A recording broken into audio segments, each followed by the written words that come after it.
ನಮಸ್ಕಾರ ಎಲ್ಲರಿಗೂ. ಕರ್ನಾಟಕ ಖಡಕ್ ಸುದ್ದಿ ಯೂಟ್ಯೂಬ್ ಚಾನಲ್ಗೆ ತಮಗೆಲ್ಲರಿಗೂ ಸ್ವಾಗತ. ನೀವೇನಾದರೂ ನಮ್ಮ ಯೂಟ್ಯೂಬ್ ಚಾನಲ್ಗೆ ಹೊಸಬರಾಗಿದ್ದರೆ ಇವಾಗಲೇ ಸಬ್ಸ್ಕ್ರೈಬ್ ಮಾಡಿಕೊಂಡು ಸಪೋರ್ಟ್ ಮಾಡಿರಿ ಅಂತ ಕೇಳ್ಕೊತೀನಿ. ಇವತ್ತಿನ ವಿಚಾರ ಏನಪ್ಪ ಅಂತಂದರೆ, ನಾರಿ ಶಕ್ತಿ ವಂದನ ಅಧಿನಿಯಮ, ಮಹಿಳಾ ಮೀಸಲಾತಿಯ ಹೊಸ ಅಧ್ಯಾಯ. ಭಾರತದ ರಾಜಕೀಯ ಇತಿಹಾಸದೊಳಗೆ ಒಂದು ಹೊಸ ಕ್ರಾಂತಿ ಸಂಭವಿಸಕತ್ತೈತಿ. मैं आज आपके माध्यम से इस बहुत महत्वपूर्ण निर्णय में और देश की मातृशक्ति में नई ऊर्जा भरने में ये कल का निर्णय और आज राज्यसभा के बाद जब हम अंतिम पड़ाव भी पूरा कर लेंगे, देश की मातृशक्ति का जो मिजाज बदलेगा, जो विश्वास पैदा होगा, वो देश को नई ऊंचाइयों पर ले जाने वाली एक अकल्पनीय अप्रतिम शक्ति के रूप में उभरेगा। ये मैं अनुभव करता हूं। और इस पवित्र कार्य को करने के लिए आप सबने जो योगदान दिया है, समर्थन दिया है, सार्थक चर्चा की है, सदन के नेता के रूप में मैं आज आप सबका पूरे दिल से, सच्चे दिल से आदरपूर्वक अभिनंदन करने के लिए खड़ा हुआ हूं, धन्यवाद करने के लिए खड़ा हूं। नमस्कार। 2023ರಲ್ಲಿ ಭಾರತದ ಸಂಸತ್ತು ನಾರಿ ಶಕ್ತಿ ವಂದನ ಅಧಿನಿಯಮವನ್ನ ಅಂಗೀಕರಿಸಿತ್ತು. ಈ ಕಾನೂನು ಲೋಕಸಭೆ ಮತ್ತು ರಾಜ್ಯ ವಿಧಾನಸಭೆಗಳಲ್ಲಿ ಮಹಿಳೆಯರಿಗೆ 33% ಸೀಟುಗಳನ್ನ ಮೀಸಲಿಡುತ್ತದೆ. ಆದ್ರೆ ಈ ಕಾನೂನು ಜಾರಿಯಾಗಕ ಒಂದು ದೊಡ್ಡ ಅಡೆತಡೆನ ಉಂಟಾಗಿತ್ತು. ಇಂದಿನ ವಿಡಿಯೋದೊಳಗ ನಾವು ಸರ್ಕಾರವು ತರುತ್ತಿರುವಂತ ಹೊಸ ತಿದ್ದುಪಡಿ ಹೇಗೆ ಈ ಅಡೆತಡೆಗಳನ್ನ ನಿವಾರಣೆ ಮಾಡಿ 2029ರಲ್ಲಿ ಮಹಿಳೆಯರಿಗೆ ಅಧಿಕಾರ ನೀಡಲಿದೆ ಎಂಬುದನ್ನ ಸಂಪೂರ್ಣವಾಗಿ ತಿಳಿಯೋಣ. ವಿಭಾಗ 1, ತಿದ್ದುಪಡಿ ಮತ್ತು ಅದರ ಮಹತ್ವ. ಮೂಲ ಕಾನೂನಿನ ಪ್ರಕಾರ ಹೊಸ ಜನಗಣತಿ ನಡೆದ ನಂತರವಷ್ಟೇ ಮೀಸಲಾತಿ ಜಾರಿಗೆ ಆಗಬೇಕಿತ್ತು. ಆದ್ರೆ ಭಾರತದ ಕೊನೆಯ ಜನಗಣತಿ ನಡೆದಿದ್ದು ಯಾವಾಗ?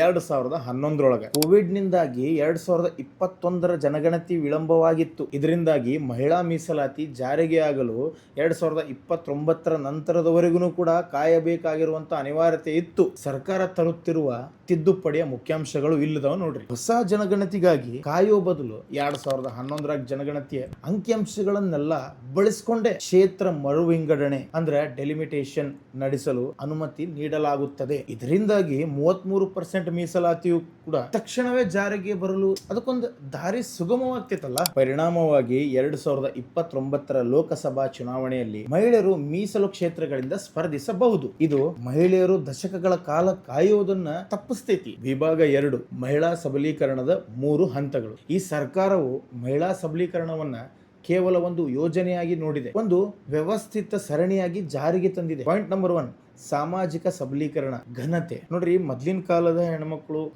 ಸ್ವಲ್ಪ ರೀಸೆಂಟ್ ಆಗಿನೂ ಕೂಡ ಮನೆಯೊಳಗ ಒಲಿ ಹಚ್ತಿದ್ರ, ಹೊಗಿ ಬರ್ತಿತ್ತ. ನಿಮ್ಗೂ ಕೂಡ ಗೊತ್ತೈತಿ. ಶೌಚಾಲಯಗಳದ ಪ್ರಾಬ್ಲಮ್ ಎಷ್ಟಿದ್ದು ಹಳ್ಳಿ ಒಳಗಡೆ ನಿಮ್ಗೂ ಕೂಡ ಗೊತ್ತೈತಿ. 2014ರೊಳಗ ಕೋಟ್ಯಾಂತರ ಮಹಿಳೆಯರಿಗೆ ಶೌಚಾಲಯದ ಸೌಲಭ್ಯವಿರಲಿಲ್ಲ, ಮತ್ತೆ ಹೊಗೆ ಒಲೆಗಳಲ್ಲಿನ ಅಡಿಗೆ ಮಾಡ್ತಿದ್ರು. ಸ್ವಚ್ಛ ಭಾರತ್ ಮಿಷನ್ ಮೂಲಕ ಶೌಚಾಲಯಗಳು ಮತ್ತು ಸಿಎಂ ಉಜ್ವಲ್ ಯೋಜನೆ ಮೂಲಕ ಶುದ್ಧ ಅಡುಗೆ ಅನಿಲ ನೀಡುವ ಮೂಲಕ ಮಹಿಳೆಯರಿಗೆ ಮೊದಲ ಘನತೆಯನ್ನ ನೀಡಲಾಯಿತು. ಕೆಲವೊಂದಿಷ್ಟು ಜನ ನಮ್ಮ ಕರ್ನಾಟಕದೊಳಗೆ ಹೆಣ್ಮಕ್ಳದಾರ. ಇವೆಲ್ಲ ಅರ್ಥ ಮಾಡ್ಕೊಳ್ರಿ. ಯಾಕಂದ್ರೆ ನೀವು ಅವಾಗ ಕಷ್ಟಪಟ್ಟಿರೋದನ್ನ ಮುಂದೆ ನಿಮ್ಮ ಮಕ್ಕಳು ಕಷ್ಟಪಡಬಾರ್ದು ಅಂತೇಳಿ ಈಗೆಲ್ಲ ಎಷ್ಟೋ ಟೆಕ್ನಾಲಜೀಸ್ಗಳು ಬಂದಿದಾವ. ಎಷ್ಟೋ ಯೋಜನೆಯಿಂದ, ಗೌರ್ಮೆಂಟ್ ಇಂದ, ಮೋದಿ ಗೌರ್ಮೆಂಟ್ ಇಂದ ಎಷ್ಟೆಲ್ಲ ಡೆವಲಪ್ ಆಗೈತಿ. ಅದನ್ನ ನಮ್ಮ ಹೆಣ್ಮಕ್ಳು ಅರ್ಥ ಮಾಡ್ಕೋಬೇಕು. ನಮ್ಮ ಹೆಣ್ಮಕ್ಳಿಗೆ ಏನಪ್ಪಾ, ತಿಂಗಳ 2,000 ರೂಪಾಯಿ ಅಕೌಂಟಿಗೆ ಬರ್ತೈತಿ, ಆರಾಮದಾರ ಅವ್ರ. ನಿಮ್ಗೋಸ್ಕರ ವಿಡಿಯೋ ಮಾಡೀನಿ. ಹೆಣ್ಮಕ್ಳಿಗೆ ತೋರಿಸ್ರಿ ಇಂಥ ವಿಡಿಯೋಗಳನ್ನ ಮನ್ಯಾಗಿದ್ದವ್ರಿಗೆ, ನಮ್ಮ ತಾಯಂದ್ರಿಗೆ ತೋರಿಸ್ರಿ. 2ನೇ ಪಾಯಿಂಟ್, ಆರ್ಥಿಕ ಸಬಲೀಕರಣ, ಆರ್ಥಿಕ ಸ್ವಾತಂತ್ರ್ಯ. ಜನಧನ ಖಾತೆಗಳ ಮೂಲಕ ಮಹಿಳೆಯರಿಗೆ ಬ್ಯಾಂಕ್ ಸೌಲಭ್ಯ ನೀಡಲಾಯಿತು. 2ನೇ ಪಾಯಿಂಟ್, ಆರ್ಥಿಕ ಸಬಲೀಕರಣ, ಆರ್ಥಿಕ ಸ್ವಾತಂತ್ರ್ಯ. ಜನಧನ ಖಾತೆಗಳ ಮೂಲಕ ಮಹಿಳೆಯರಿಗೆ ಬ್ಯಾಂಕ್ ಸೌಲಭ್ಯ ದೊರೆಯಿತು. ಡಿಬಿಟಿ ಅಂದ್ರೆ ಐಟಮ್ ಕಾರ್ಡ್. ಅದ್ರ ಮೂಲಕ ಹಣ ನೇರವಾಗಿ ಅವ್ರ ಕೈಗೆ ಸಿಕ್ಕಾಗತ್ತೈತಿ. ಲಕ್ಪತಿ ದೀದಿ ಮತ್ತು ಮುದ್ರಾ ಯೋಜನೆಗಳು ಮಹಿಳೆಯರು ಸ್ವಂತ ಕಾಲಿನ ಮೇಲೆ ನಿಲ್ಲೋದಕ್ಕೆ ಸಹಾಯ ಮಾಡಿದವು. 3ನೇ ಪಾಯಿಂಟ್, ರಾಜಕೀಯ ಸಬಲೀಕರಣ, ಅಧಿಕಾರದಲ್ಲಿ ಪಾಲು. ಘನತೆ ಮತ್ತು ಆರ್ಥಿಕ ಭದ್ರತೆಯ ನಂತರ ಈಗ ಸಂವಿಧಾನಾತ್ಮಕವಾಗಿಯೂ ಕೂಡ 33% ಮೀಸಲಾತಿ ನೀಡುವ ಮೂಲಕ ಅವರಿಗೆ ರಾಜಕೀಯ ಅಧಿಕಾರವನ್ನು ಕೂಡ ನೀಡಲಾಗುತ್ತಿದೆ. ವಿಭಾಗ 3, ವಿರೋಧ ಪಕ್ಷಗಳ ಇತಿಹಾಸ ಮತ್ತು ವರ್ತನೆ. ಈ ಮಸೂದೆಯು ಇದರ ಹಾದಿ ಏನೈತಲ್ಲ ಸುಲಭವಾಗಿರ್ಲಿಲ್ಲ. ವಿರೋಧ ಪಕ್ಷಗಳು ಈ ಮಸೂದೆಯನ್ನ ದಶಕಗಳ ಕಾಲ ಹೆಂಗ್ ತಡೆದಿದ್ದುಪ್ಪ ಅಂತಂದ್ರ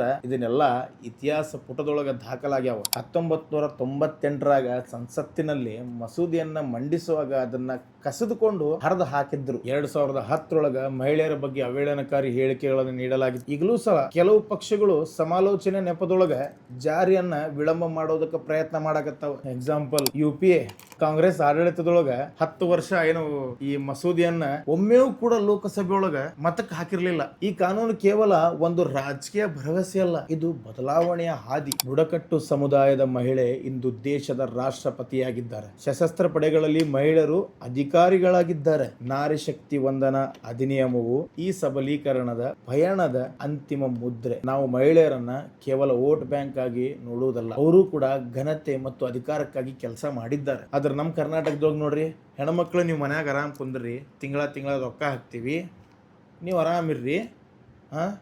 ಎಲ್ಲಿ ಸಾಲ ಬೇಕು ಅವ್ರಿಗೆ? ಅದ ಅವ್ರಿಗೆ ಆ ದುಡ್ಡು ಬೇಕಾಗಿಲ್ಲ ಈಗ. ಯಾಕಂದ್ರೆ ಎಲ್ಲ ಕಡೆ ರೇಟ್ ಜಾಸ್ತಿ, ಹೈ ಲೆವೆಲ್ ಟ್ಯಾಕ್ಸ್ ಹಾಕ್ತೀರಿ, ಈ ಕಡೆ ಕೊಡುವಂಥದ್ದನ್ನು ಕೂಡ ಕಸ್ಕೊಳ್ತೀರಿ, ಜಾಸ್ತಿನೇ ಕಸ್ಕೊಂಡಿರ್ತೀರಿ. ಮನ್ಯಾಗ ಪಾಪ ಗಂಡನ ರೊಕ್ಕ ಕಸ್ಕೊಳ್ಳೋದು, ಹೆಂಡ್ತಿಗೆ 2,000 ರೂಪಾಯಿ ಕೊಡೋದು, ಹಂಗಾಗ್ಬಿಟ್ಟೈತಿ ಅಂತ ನನಗೆ ಅನಿಸ್ಬಿಟ್ಟೈತಿ. ನಮ್ಮ ಹೆಣ್ಮಕ್ಳು ಹುಷಾರಾಗಬೇಕು, ಎಚ್ಚರರಾಗಬೇಕು, ಬದಲಾಗಬೇಕು, ಎಲ್ಲ ಫೀಲ್ಡ್ನೊಳಗೆ ಮುಂದೆ ಬರಬೇಕು ಅಂತ ನಾನು ಕೇಳ್ಕೊತೀನಿ. ಮಹಿಳಾ ಮೀಸಲಾತಿ ಬಗ್ಗೆ ವಿರೋಧ ಪಕ್ಷಗಳು ಹಳೆಯ ಮತ್ತು ಇಂದಿನ ನಿಲುವುಗಳ ಬಗ್ಗೆ ನಾನು ತಿಳಿಸ್ತೀನಿ. ಇವತ್ತು ಇವರಿಗೆ ಏನು ಹೇಳಕತ್ತಾರ, ಹಿಂದೆ ಏನು ಮಾಡ್ತಿದ್ರ, ಇದನ್ನು ಸ್ಪಷ್ಟವಾಗಿ ತಿಳ್ಕೊಳ್ಳೋಣ. ಈ ಪ್ರಕ್ರಿಯೆ ಮತ್ತು ಚರ್ಚೆ ಬಗ್ಗೆ ಮಾತಾಡುತ್ತಿರುವಂಥ ಈಗ ಕೆಲವು ವಿರೋಧ ಪಕ್ಷಗಳು ಹಿಂದೆ ಈ ಬಿಲ್ಲನ್ನು ಅಡಚಣೆ ಮಾಡಿದ್ದು, ತಡೆದಿದ್ದು ಮತ್ತು ಅವಮಾನ ಮಾಡಿದ್ದು ಎಲ್ಲ ದಾಖಲೆಗಳು ಇದಾವೆ. 1998ರ ಘಟನೆ ಬಗ್ಗೆ ನಿಮ್ಗೆ ತಿಳಿಸ್ತೀನಿ. ಲೋಕಸಭೆಯೊಳಗೆ ಮಹಿಳಾ ಮೀಸಲಾತಿ ಬಿಲ್ ಪರಿಚಯ ಮಾಡ್ತಿದ್ದಾಗನ RJD ಪಕ್ಷದ ಸಂಸದ ಸುರೇಂದ್ರ ಪ್ರಕಾಶ್ ಯಾದವ್ ಬಿಲ್ಲನ್ನು ಕೈಯಿಂದ ಕಿತ್ಕೊಂಡು ಹರಿದಾಕ್ತಾರೆ. ಇದು ಸಾಮಾನ್ಯ ಘಟನೆ ಅಲ್ಲ, ಇದು ಸಂಸತ್ತಿನ ಒಳಗೆ ನಡೆದಿದ್ದು. ಈ ಕ್ರಮಕ್ಕೆ ಲಾಲೂ ಪ್ರಸಾದ್ ಯಾದವ್ ಮತ್ತು ಮಲಾಯಂ ಸಿಂಗ್ ಯಾದವ್ ಬೆಂಬಲ ಇತ್ತು ಅಂತ ಹೇಳ್ತಾರೆ. 2010ರಲ್ಲಿ ಸಮಾಜವಾದಿ ಪಕ್ಷದ ನಾಯಕ ಮಲಾಯಂ ಸಿಂಗ್ ಯಾದವ್ ಹೇಳಿದ್ದು, ಈ ಬಿಲ್ ಪಾಸ್ ಆದರೆ ಸಂಸತ್ತಿನಲ್ಲಿ ಹೆಣ್ಣುಗಳು ಕ್ಯಾಟ್ಕಾಲ್ ಮತ್ತು ವಿಷಲ್ಗಳಿಗೆ ಗುರಿಯಾಗ್ತಾರೆ ಅಂತ ಹೇಳಿ. ಇದು ಒಬ್ಬ ಸಾಮಾನ್ಯ ವ್ಯಕ್ತಿಯ ಮಾತಲ್ಲ. ನೀವು ವಿಚಾರ ಮಾಡಿರಿ. ಮೂರನೇದು ಕೋಟಾ ವಿದಿನ್ ಕೋಟಾ ನೆಪ. ಹಲವಾರು ವರ್ಷಗಳ ಕಾಲ INC, SP, RJD ಮತ್ತು ಇತರೆ ಪಕ್ಷಗಳು ಕೋಟಾ ಒಳಗೆ ಬೇಕು ಕೋಟಾ ಅಂತ ಹೇಳಿ ಬಿಲ್ಲನ್ನು ತಡೆದಿದ್ರು. ಅವರಿಗೆ ಗೊತ್ತಿದ್ದರೂ ಈ ಬೇಡಿಕೆಯನ್ನು ಪೂರೈಸೋದು ಕಷ್ಟ ಅಂತ ಹೇಳಿ ಅದನ್ನು ಕಾರಣ ಮಾಡಿಕೊಂಡು ಬಿಲ್ ಮುಂದಕ್ಕೆ ಹೋಗುವಂತ ಮಾಡಿದ್ರು ಇವರೆಲ್ಲರೂ ಸೇರಿ. ಇದರ ಪರಿಣಾಮ 1996ರಿಂದ 2023ರವರೆಗೆ ಬಿಲ್ 6 ಬಾರಿ ಲ್ಯಾಪ್ಸ್ ಆಯ್ತು. ಈಗೇನು ಮಾಡಕತ್ತಾರೆ ಇವರೆಲ್ಲ?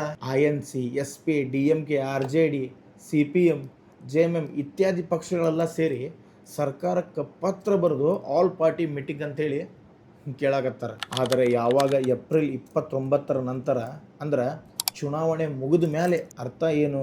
ಮತ್ತೆ ಡಿಲೇ ಮಾಡೋ ಪ್ರಯತ್ನ ಪ್ರಕ್ರಿಯೆ ಹೆಸರಿನಲ್ಲಿ ಐತಿ. ಇನ್ನೂ ಒಂದು ಪ್ರಶ್ನೆ, 2004ರಿಂದ 2014ರವರೆಗೆ 10 ವರ್ಷ ಸರ್ಕಾರದಲ್ಲಿದ್ದಾಗ ಈ ಬಿಲ್ಲನ್ನು ಯಾಕೆ ಇವರು ತರಲಿಲ್ಲ ಅನ್ನೋದು ನಂಗೆ ಪ್ರಶ್ನೆ ಭಾಳ ಕಾಡ್ತೀವಿ. ಸಭೆ ಬಿಟ್ಟು ಹೋಗಿದ್ದು, ಬೈಕಾಟ್ ಇಶ್ಯೂ ಅಂತ ಹೇಳಿ ಸರ್ಕಾರ ಸಭೆ ಕರೆದಾಗ ಗೃಹ ಸಚಿವರಾಗಿರುವಂಥ ಅಮಿತ್ ಶಾ ಅವರು ಎಲ್ಲ ಪಕ್ಷಗಳ ಜೊತೆ ಚರ್ಚೆ ಮಾಡೋಕ್ಕೆ ಆಹ್ವಾನ ನೀಡಿದ್ರು. ಆದರೆ INC, SP, TMC ಮತ್ತು ಲೆಫ್ಟಿಸ್ಟ್ ಪಕ್ಷಗಳಂತ ಇರ್ತಾವಲ್ಲ, ಒಂದು ಕಡೆ ಚರ್ಚೆ ಬೇಕು ಅಂತ ಹೇಳ್ತಾರೆ ಅವ್ರ, ಇನ್ನೊಂದು ಕಡೆ ಸಭೆಗೆ ಬರುವುದಿಲ್ಲ.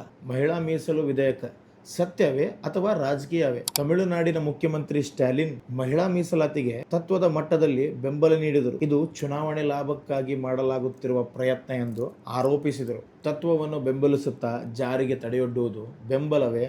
ಇಲ್ಲ, ಅದು ಹೊಸ ಮುಖದ ಅಡ್ಡಿ ಮಾತ್ರ. ಅವರಿಗೆ ಅಧಿಕಾರವಿತ್ತು, ಅವರಿಗೆ ಸಂಖ್ಯಾಬಲವೂ ಇತ್ತು. UPA ಸರ್ಕಾರ 10 ವರ್ಷ ಆಡಳಿತ ನಡೆಸಿ ಒಂದು ಸರಿ ಈ ವಿಧೇಯಕವನ್ನು ಲೋಕಸಭೆಯಲ್ಲಿ ಮತದಾನಕ್ಕೆ ತರಲಿಲ್ಲ. ನಾವೇನು ಮಾಡಿದೆವು? ಪ್ರಶ್ನೆ ಅಲ್ಲ.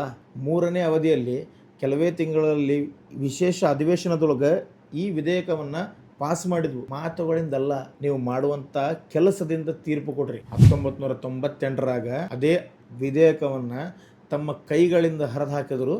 ಈಗ ಒಂದು ಸಲಹೆ ಕೊಡ್ರಿ ಅಂತ ಹೇಳಿ ಪತ್ರಗಳನ್ನು ಬರೆಯಾಕತ್ತಾರೆ. ಹಿಂದೆ ಹರಿದ ಕೈಗಳು ಇಂದು ವಿಳಂಬಕ್ಕೆ ಸಹಿ ಹಾಕುತ್ತಿವೆ. ಬರಹ ಬದಲಾಗಬಹುದು, ಅದರ ಉದ್ದೇಶ ಯಾವತ್ತೂ ಬದಲಾಗುವುದಿಲ್ಲ. BJP ಪಕ್ಷ ಎಂದಿಗೂ ಮಹಿಳಾ ಮೀಸಲಾತಿ ವಿಧೇಯಕ ಬೆಂಬಲ ನೀಡ್ಕೊಂತನ ಬಂದಿದೆ. 2023ರಾಗ ಅದನ್ನೇ ಪಾಸ್ ಮಾಡಿದೆ. BJP ಪಕ್ಷ ಇಂದು ಅದರ ಜಾರಿಗೆ ಇರುವ ಕೊನೆಯ ಅಡ್ಡಿಯನ್ನು ಕೂಡ ತೆಗೆದು ಹಾಕ್ತೈತಿ. ಇಂದು ಅಡ್ಡಿ ಮಾಡುತ್ತಿರುವ ಪಕ್ಷಗಳು 1998ರಲ್ಲೂ ಕೂಡ ಅದೇ ವಿಧೇಯಕವನ್ನ ಕಿತ್ತು ಹರಿದಿದ್ದರು. ಸತ್ಯವನ್ನ ಪ್ರತಿಯೊಬ್ಬರು ತಿಳ್ಕೊರಿ, ಮಾತಿಗಿಂತ ಕೆಲಸ ಮುಖ್ಯ. ಇಷ್ಟು ಹೇಳ್ತಾ ಈ ವಿಡಿಯೋನ ಇಲ್ಲಿ ಮುಗಿಸ್ತಾ ಇದ್ದೀನಿ. ದಯವಿಟ್ಟು ಈ ವಿಡಿಯೋನ ಬಹಳ ಮಂದಿಗೆ ಶೇರ್ ಮಾಡಿರಿ, ಸಪೋರ್ಟ್ ಮಾಡಿರಿ ಅಂತ ಕೇಳ್ಕೊತೀನಿ. ನಮಸ್ಕಾರ.